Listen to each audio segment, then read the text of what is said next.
should you go backwards?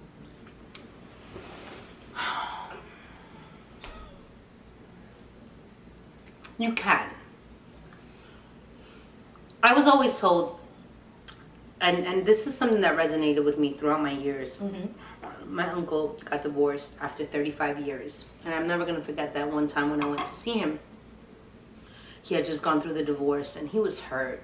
And, you know, you go from being married all these years, 30 plus years, and all of a sudden you don't know how to cook, you don't know how to clean because she was a stay-at-home mom. She was, she was, you know, she was the homemaker. She was what kept and glued everything together. And all of a sudden now he finds himself like with kids and not knowing what to do. And I remember him with tears in his eyes as we were having dinner. We were sitting there having dinner, and he's cutting into his steak. He goes, as bad as it is, and I had to learn how to cook, and I had to learn how to wash clothes for my kids and take care of my kids. Not even him, because his youngest one was like still young. He was like, when you put the garbage out, never bring it back in. Wow. Ever. He goes, when you take that smelly garbage out and you're dragging it and you're leaving that trail of nastiness coming out of your house, he goes, you know you're not dragging that back in. And you leave that out. And that stuck. Years. That stuck. I was like, oh, once you break up with someone, you can never take them back. And that was me for a long time. I have to counter that. Me too. Because if I never went back, I wouldn't have married my husband. And also, and sometimes it's just not the right time. That's what I was just going to say. At that time. Yes. And because we just talked about changing a lot between your 20s and your 30s. Yes. And the growing that you have to do and the experiences that you have to have. And I don't think that if we got married then, that it would have worked out. No, we would have had to grow. There's a lot of stuff that we would have had to see. The only thing is, it's funny because I remember giving the same advice. But I think it also depends how the breakup was. Okay. I think that has a lot to do with it. If you're on some next level of disrespect, you find your woman in the bed with a man, or there's no going back. Domestic violence, verbal abuse, so let us rectify. Let's be clear. There's no turning back for those. However, there are times that it isn't the proper timing.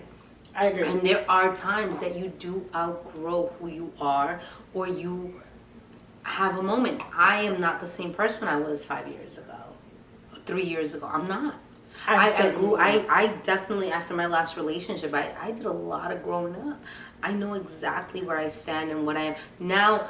I'm not someone that's going to be a burden. If anything, I'm going to be a value. I'm gonna bring something to the table that's valuable to you as your partner.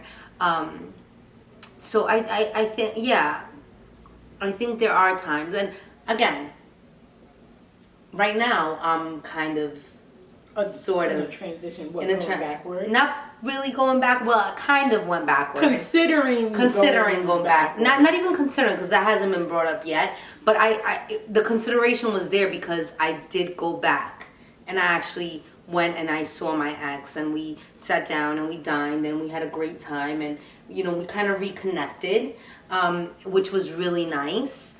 But it's all about self-growth, right? So I had a lot of growing up to do. He had a lot of growing up to do. We're still uncertain and unsure if we will see it, if it makes sense. But it depends, I guess. I think it depends. I think it does depend on how you broke up, the reasons why you broke up. Sometimes I think you do have to be careful, though, because it's familiar. It's easy to slip right back into place, right?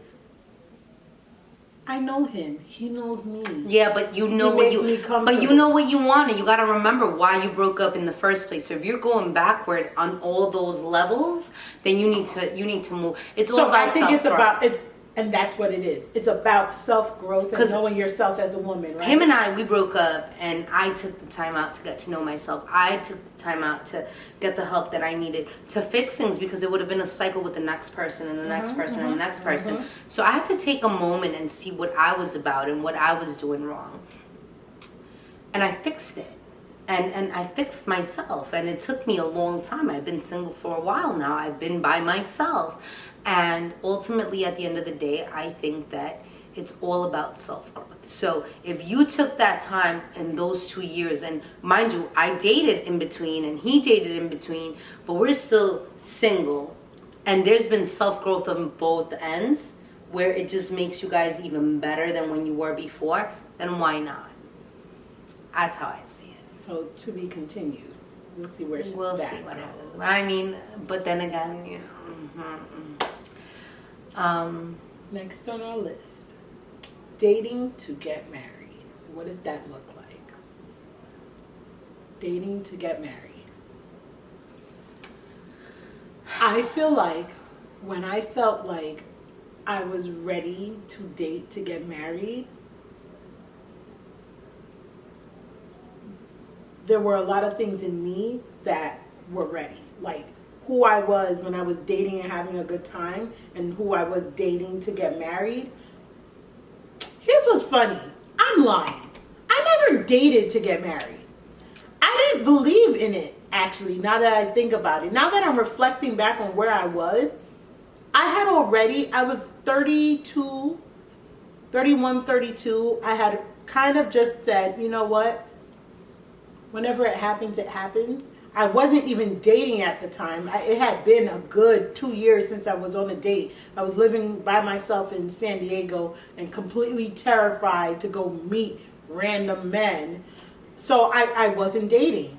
And things just fell into my lap. I literally called my cousin, and we were on the phone, and she was dating someone. And I literally told her, you know, if it happens, it happens. If it doesn't, it doesn't. If I stay single, I stay single. I'm kind of like, whatever is for me will be for me. Literally, I feel like a couple of months after I said that, I end up going back. Literally, we start talking again. My husband at the time just called me, and it just made sense. Well, he was my friend at the time. We hadn't spoken for a while, and he literally called me. I happened to be in New York, and there it was. Randomly fell in my lap. And that's how it's supposed to be. It's not supposed to be forced. And I think that's what dating for marriage should be.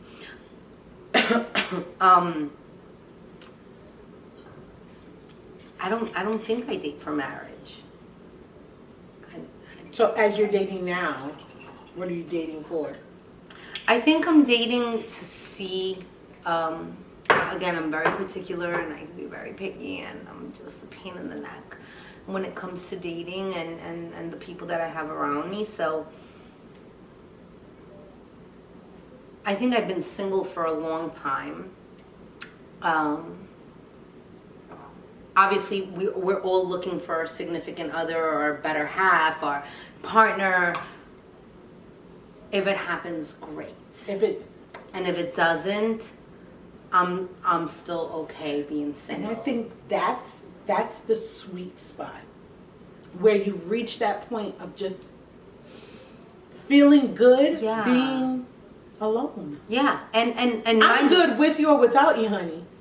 I can pay my own bills. I can take care of myself. And that's the beauty of it. Or without that is the beauty of it. And I still go out, and I still go out on dates. And again, I'm not dating to marry anyone. I'm not dating looking for, you know, my Prince Charming to just come in and take me, pull me off my feet and throw me on the horse and just say, come on, we're gonna ride till the end of the sunset.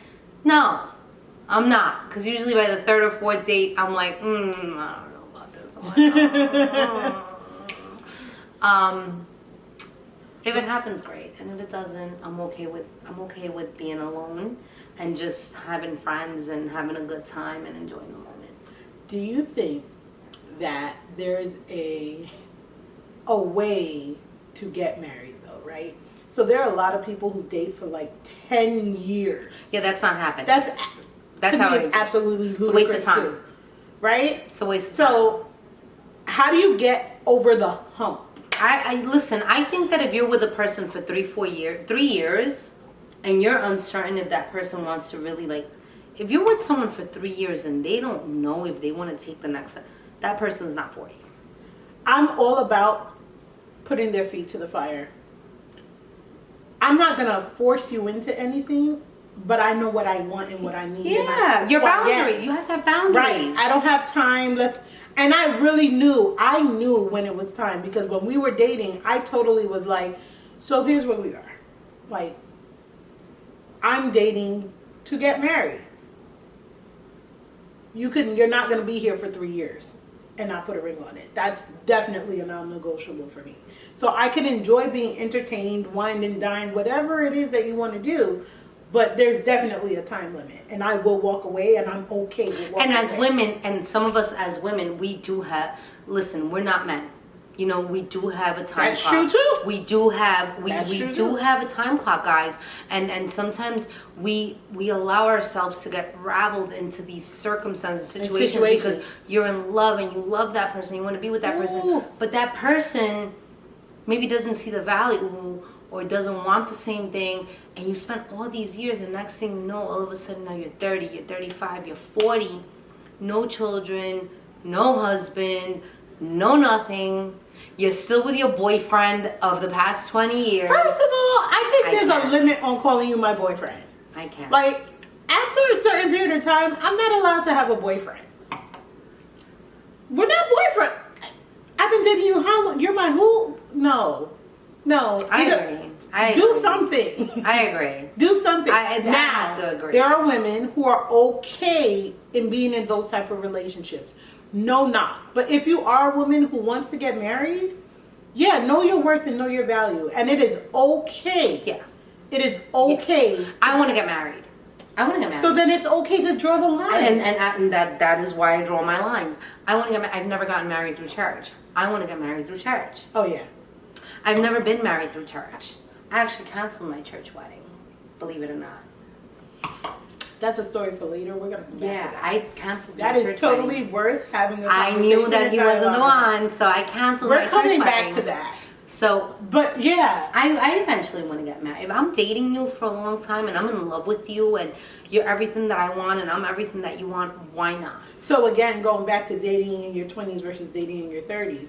My 30s, I didn't see that. In your 20s, like you could date 4 or 5 years. It's 5 years, 6 years, 7 years. Yeah, it's great. Now dating in your 30s is different. Yeah, 3 years cutoff. There's a 3 year max. To me, there's a 3 year, maybe even less now that I'm getting a little bit older. Yeah, no, I'm not spending 5 years with then, you. I think for me, we dated a year, not even a year before we got. Was it a year? Not even a year before we got engaged. But we've been friends for all of our lives.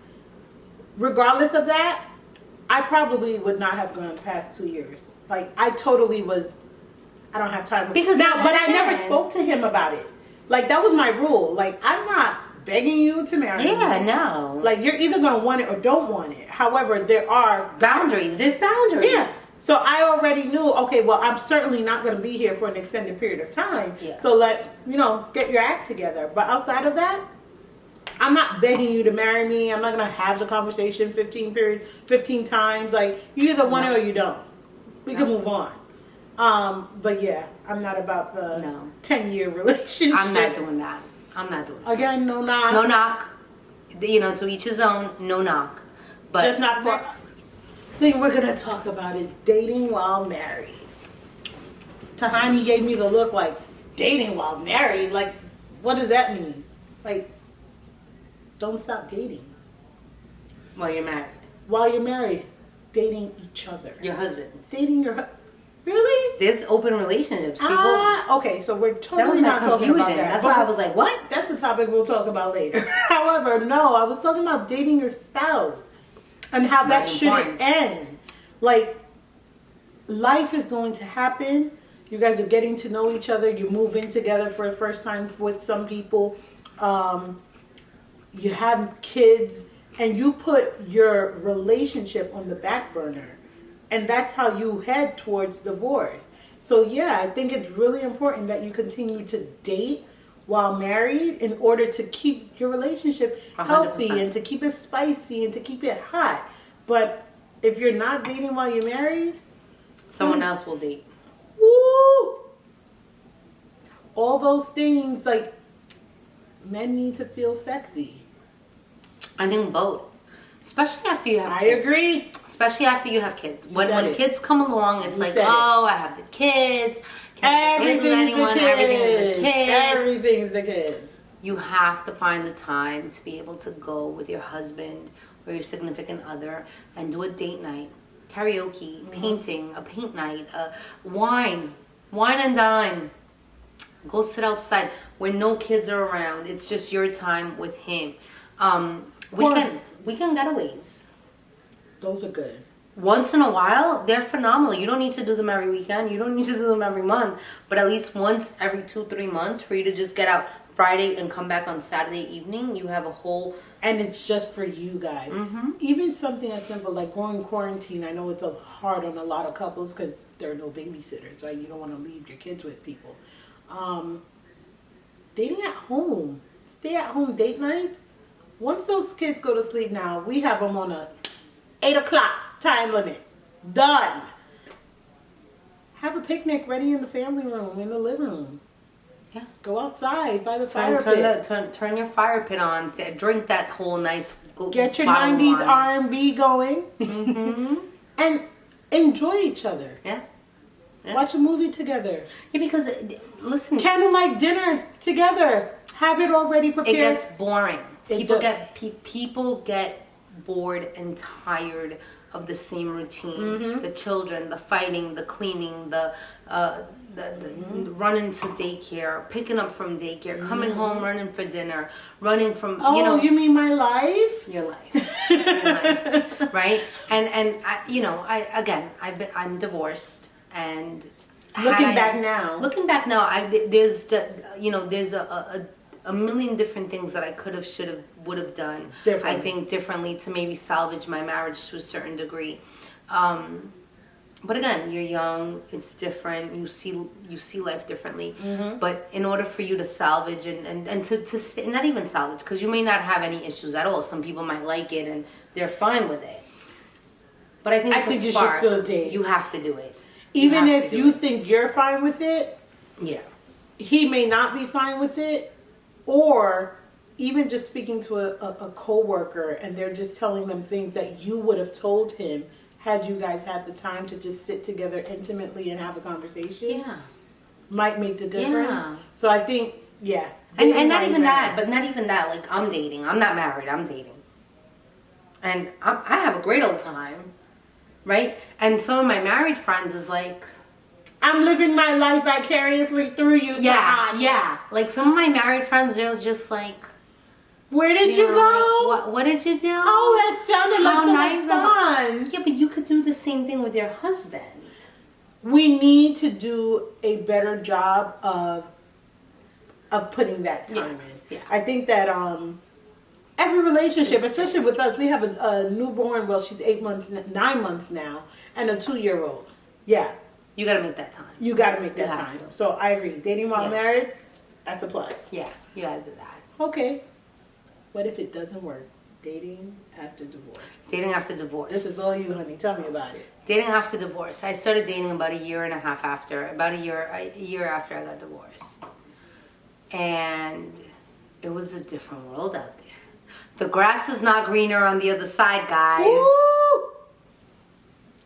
The grass is definitely it. not greener on the other side. Some of us may think it is, but it's definitely not. No one's going to have everything. Yeah. And I hate to get all cliche-ish and go with that 80-20 rule, but it's so true. Stop chasing that 20%. Yeah. Enjoy your 80. Yeah. There's a reason why you married him in the first place. Fix it. Try to fix it. And unless it's something that's unfixable, unless it's, again, abuse or different things that that are your simple control. Stuff. It's small stuff. Fix it. Small stuff. Fix it. If you love the person.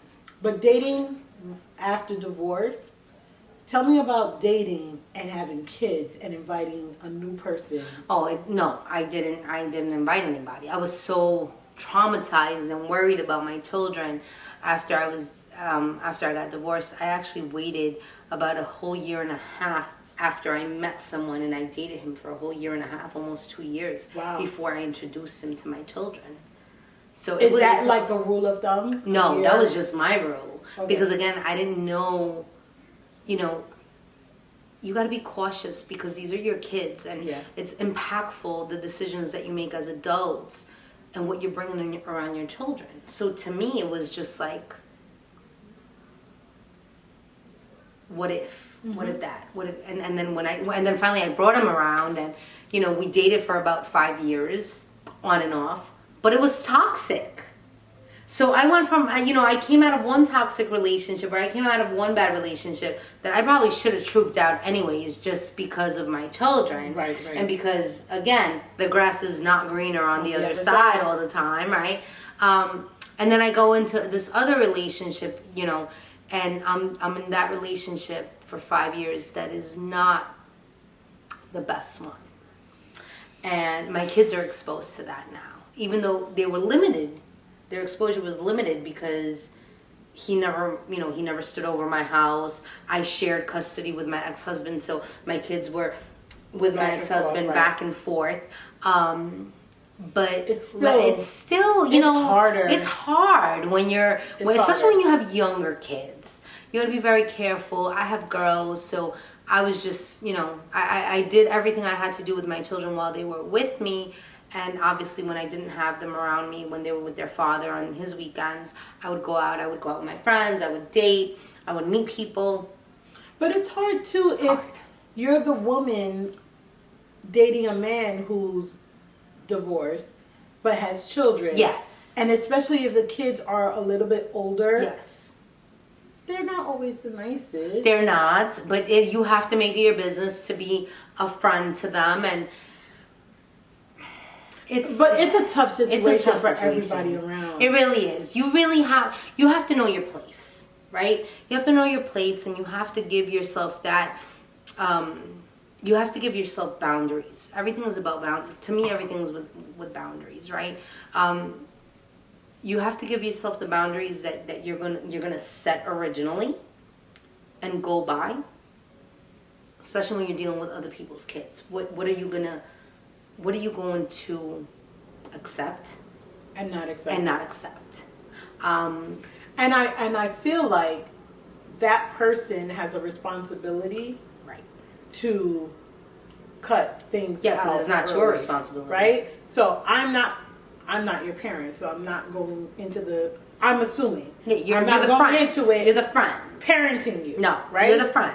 It's your father's responsibility to make sure that. And sometimes that's difficult. So that you have to have all those boundaries set up and established with your significant other when you're gonna go meet the kids. You can't just go randomly meet the guy. Oh, come and meet my children. Everything is great. When you're really not looking to settle down with that person or really have a relationship with that person, because then you're going to bring every Tom, Dick, and Harry that you meet into the life of your children. I think you have a greater responsibility dating after divorce, especially if you have children. I think if you don't have children, easier, right? Right now, me. I have twins that are 6 years old. I'm not bringing every Tom, Dick, and Harry I meet around my children. And they're old enough to know. They're to 6. I'm not doing it. So then again, the next guy that I bring around the kids is someone that I'm going to be serious with, that I foresee a future with. And obviously there's boundaries that have to be set with my children because again, this is impactful not only for you and for your partner, but for the children as well. When they come in and if they exit out. Exactly. Yeah. So it's not the easiest thing. This is a good video. This is definitely a good video. This is a good video. Okay, we're back. Worst date ever. Let's talk about it. You want to go first? I'm sure you have some goodies. I had a few. You had a couple of Yuck Mouths, a couple of Tyrones. All right, so okay. A few years back, I went out and I met someone actually on an online website, dating website, app or whatever. Yes, and I went out to have dinner with this really good-looking guy. Really good-looking. So far, so good. So far, so good. We went back and forth. We were chatting it up. And there was a connection there. We liked the same things. I'm an avid camper. He loved camping, outdoorsy. I was like, oh, this is it. This is it. This is the one. Oh, God. Let's go out for coffee. I said, absolutely. We went out and we met in a little coffee shop on Northern Boulevard. Over here. And I get out my car, I go in, I'm sitting there. I was a little bit early, surprisingly enough. And I'm sitting there waiting for my date. My date comes in. We immediately locked eyes. He comes in, he's like, hey. He sits down. And I said hello to him. He sits across from me and he smiles. And he's missing a tooth. So, honey, what is your deal with teeth? He was missing his front tooth. I can't. So what did you do? I was nice about the whole scenario. I finished my coffee and I told him how thank you very much, and I just never reached out again. I'm sorry. I apologize. I'm so sorry. If you're watching. So I've had so many different. That was pretty vain and shallow, right? No, it wasn't. I've done so. Gosh, who I was in my 20s, I am not anymore. So if you're watching this, I'm so sorry. I've left people on dates and had girlfriends pick me up. Horrible. Oh, but one guy did something and he so deserved it though. We get to the movie theaters. I was really young. We're probably like early 20s. We get to the movie theaters. We get to the front, to the box office. It's our first date. First of all, stop. You never take someone on a first date to a movie theater. He was like 20. All right, but we never go on dates. But I agree. We never go on dates. Because you need to talk. Yeah. But dating in your 20s, different from dating in your 30s. No. Okay. Whatever. We go to the movies. We get to the box office. And he turns and looks. They're like, tickets are like, whatever. 10, 15 bucks, whatever it is. Go ahead. Finish. Do you know My this man turned and goes, so we going Dutch, right? And I'm like, so you going by yourself, right? And I proceeded to leave him at that box office and jump into my car and move on with my entire life. Oh my God. Like, excuse you? So a friend of a friend, we went to a friend's house. I went to a friend's house. She had a pool.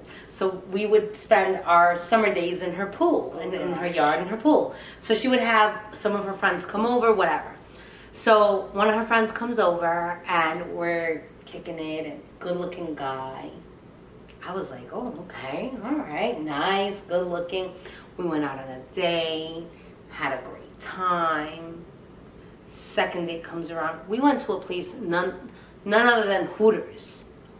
Went to Hooters, which I love the wings. I'm okay with Hooters. I don't mind. Okay. And back then, I liked the oysters from Hooters. Really? Yeah, of all the places to get oysters? Because I learned how to eat oysters at Hooters. Get out of here. That was my first oyster that I ever had, was a oyster shop. She's come a long way from Hooters oysters. Thank you Till very now, much. absolutely. But my first oyster was at Hooters. So I had, they had these little shot things of an oyster with like vodka or something, and you would have a shot, and they were delicious. So I ordered one of those, and we had wings, and the bill came. No. The bill came. The bill was nothing more than $60, I want to say. Nothing more than $60. It was something, it was nothing, okay? Me, I always go into my bag and pull out my card just in case, right? Out of courtesy. Here. I'm not that courteous. Well, she's not that courteous, but I am. On the first date, This is my second date. On the second date, I pull out my card, and I'm like, normally every other man that I've ever gone out on a date with has paused and put that back in your purse. I don't want to see your wallet. I've been told I don't care to know the color of your wallet. There it is. Whatever. Okay. He goes, takes my card, and puts it in the check, and then tells the waitress, down the middle, please. Half and half. So the waitress goes, charges him his half, gives me my card and my bill, and he goes and pays for his card with his card and his bill. And I'm looking at the bill, and I'm thinking he's gonna, the tip. We gotta leave a tip. And he looks at me and he goes, so how much are you gonna give her for tip? And I said, I don't know, do 20%, and I guess we'll divide it. And he goes, that sounds great. Yeah, so we divided the tip. How old were you? I was in my late 20s, early 30s, I want to say. Yeah, you needed a friend. Yeah, I needed a friend. You needed a friend, darling. And I signed off on that tab, and we had a great time though. And it wasn't. Did you go on a second date? I came home. I was so mad. My mother was like, "You're home early because we were supposed to go grab dessert. We were supposed to go somewhere afterward." I was like, "No, I need to get home, hon." And he was like, "But you said no. I'm not feeling good. We need to get home. We need to go home." And it's not even about the money. It's not about the $30. It's the principle. It's the principle. It's the principle. I know we're gonna catch a lot of slack for this. Sorry, guys. It's the principle. Sorry. Not on the first or second date. I've gone. I'm okay. I have no problem paying for it. I've spent $500 on a date. Spoil a man. Yes. That's not. It's not about that. It's the principle. Yeah. Like you're meeting me, getting to know me. The first time, for sure. Yeah. I don't even by accident take out my wallet. Like you won't know what the inside of my purse looks like. if you're guys, so if you're going out on a date with a lady and she actually pulls out her card and is like, let me, and I've gotten into arguments with this about people, with men about whether or not you should take it out. Yeah, because I have male friends that are like, well, I don't understand. At these times now things are different. No, things are not different. You're gonna court me. You're gonna dine me. You're gonna wine me. You have a responsibility as a man to get me to fall in love with you, to get me to want to be with you. For the ladies who are feminists, like this might not be your tea. I get it. However, men play your position, wine me, dine me, and it's not about it could buy me the Donuts. most expensive thing in the world. It's not about that. It could be it's about knowing Starbucks. It could be 7-Eleven. I'm good. I love Courtney. Like my favorite 7-Eleven beef patties. They're delicious. Did you just say 7-Eleven beef patties? They're so good. Did she just say that? Girl, after a wine of drinking, they're delicious. Girl, okay, so no 7-Eleven beef patties for Lisa? I like 7-Eleven beef patties. I can't. And their little empanadas are delicious. Their little sausage and egg empanadas, they're so good.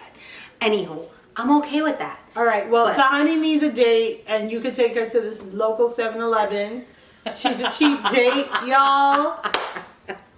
With that said, we've reached the end. Like, comment, and subscribe. We'll see you guys next week. Bye. Make sure to wash your hands, please.